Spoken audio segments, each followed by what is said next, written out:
channel Radio Ngeronyos, channel dimana tempat kita berbagi tentang kelapa sawit.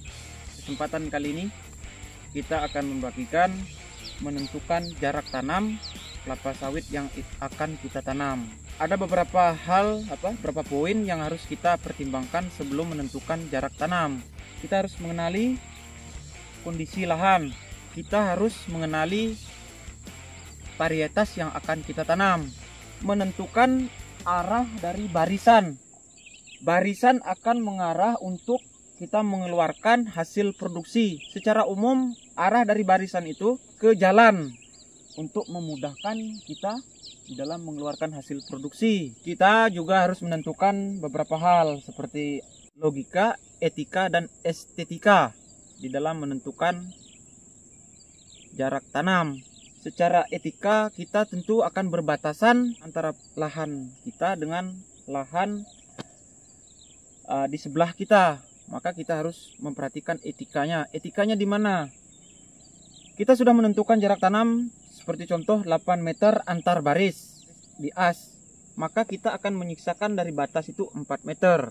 Lahan sebelah pun harus menyisakan 4 meter agar dapat jarak yang ideal dengan tanaman di sebelah kita. Dan secara logika, tanaman kelapa sawit membutuhkan sinar matahari untuk proses di dalam berproduksi maupun dalam perkembangan batang, pelepah, dan daun.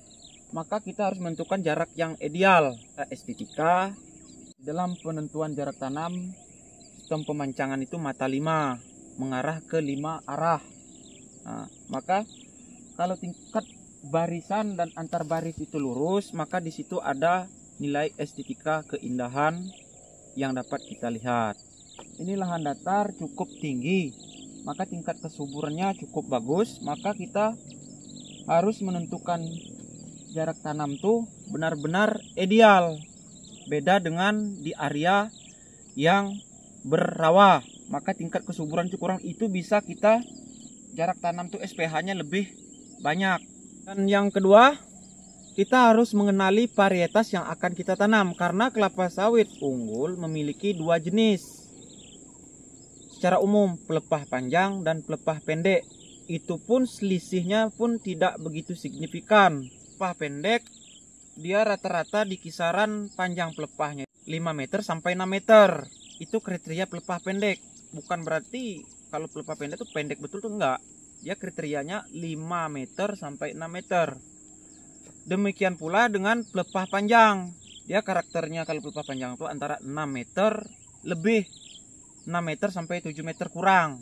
Setelah kita mengenali varietas yang akan kita tanam, baik itu varietas pelepah pendek maupun pelepah panjang, secara rekomendasi Balai Benih yang mengeluarkan varietas yang ada di Indonesia, kalau pelepah pendek itu SPH-nya secara umum 143 sampai 148. Pelepah panjang SPH-nya itu 126 sampai dengan 136 per hektarnya. Di kesempatan kali ini varietas yang akan saya tanam ini DP Sain 1 Kalabar, termasuk kriteria pelepah pendek. Menurut dari Balai Benih PT Inopas Pratama, panjang pelepah dari DP Sain ini 5 meter, 5 di usia 4 sampai 7 tahun. Sebelum kita menentukan jarak tanam tersebut, kita juga harus mempertimbangkan lebar lahan yang akan kita miliki supaya tidak menyisakan terlalu lebar maupun tidak terlalu sempit. Maka kita mengambil as panjang sesuaikan dengan lebar lahan kita. Dimulai dari 7,50 meter sampai dengan 7,80 meter dengan ideal dari batas lahan.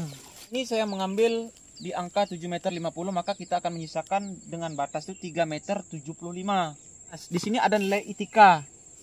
Baik tetangga juga dia akan memberikan gap jarak agar antar pokok yang kita miliki dengan tetangga memiliki jarak ideal. Dan barisannya saya pakai di angka 9 meter melihat dari kondisi lahan kategori cukup subur. Di dalam penarikan itu kita memakai slang. Ini kalau ditarik tidak lentur. Nah, slang ini kita beri tanda.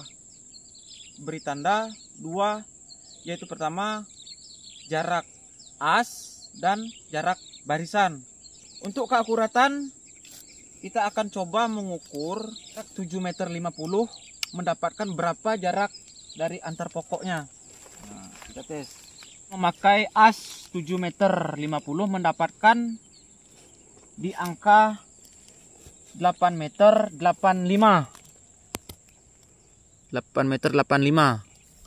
Segitiganya kita mendapatkan 8,85 meter. Jarak baris kita tetap memakai di angka 9 meter. 9 meter. Dan ini kita di sini akurasinya biar kita bagikan pakai meteran biar cepat. Nah, kita lihat 7 meter 50 jarak as, maka kita akan mendapatkan segitiga 8,85 meter. Untuk mendapatkan mata 5, maka kita akan membagi dua jarak barisan. Jarak barisan 9 meter kita akan bagi dua mendapatkan angka 4,50 meter untuk mendapatkan mata 5. 4,50 meter. Ini yang menentukan jarak tanam itu dengan sistem mata 5. Maka dapat disimpulkan di sini 9 meter kali 8,85 meter kali 8,85 meter dengan jarak panjang 7,50 meter kali 9 mendapatkan SPH 148 per hektar. Nah, demikian yang bisa saya bagikan di kesempatan kali ini. Ini kita tidak bermaksud untuk, kita hanya sharing, tidak bermaksud untuk menggurui. Bagi yang sudah mengerti di dalam proses pemancangan, kita mohon maaf, mohon dilengkapi kalau ada yang kurang. Kalau bagi kita yang masih dalam proses, seperti saya masih tahap proses belajar, kita sama-sama mengisi. Dan jangan lupa di like, di komen, dan di subscribe. Terima kasih.